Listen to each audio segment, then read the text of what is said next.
While many of you may be focused on the upcoming holidays, keep in mind we are 15 days, just 15 days from the start of a new year. There are a number of new California laws that go into effect on January the 1st. And this morning we welcome Virginia Young. She's the HR Compliance Director with the California Employers Association to talk about some of the big ones that businesses and employees, of course, need to be aware of. Good morning. Thanks for being here. Good morning. Thank you for having me. So there's a lot happening on January the 1st. Okay, so we're going to try to get through all of them. There are four big ones that we're going to talk about this morning. So we want to start with the minimum wage increase. What is the most important thing that folks need to know about that one?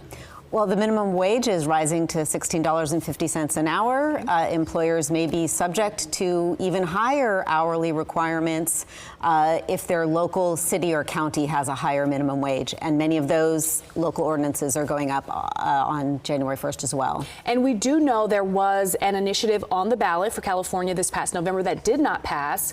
So right now, and we're talking statewide at the $16.50 per hour, right?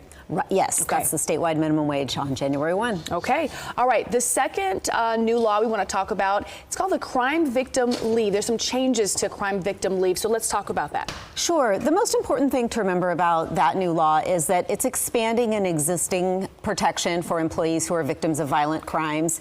Now, a lot of these protections are going to apply when the employee's family member is the victim of the violent crime, not just when the employee themselves is the victim of the violent crime.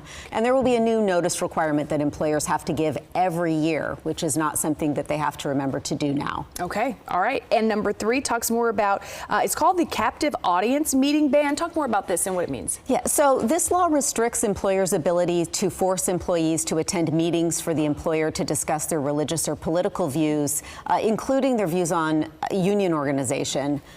So they will have to pay employees who decline to attend these meetings when they occur during work hours, and there are very strong retaliation provisions for employers in how they deal with their employees who exercise this new right.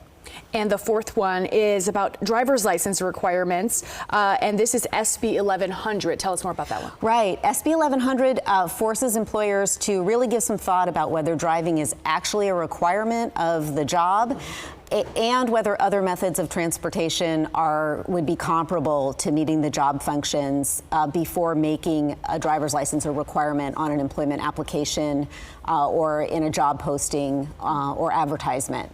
We only covered 4, but there are many others. There are many others. There always are. We have a great white paper that employers and employees can download at employers.org. Awesome. Thank you very much for being here. We covered a lot very quickly, but employers.org is really the place for people to go and read it. Yes, it is. Awesome. Thanks, Brandy. Thank you.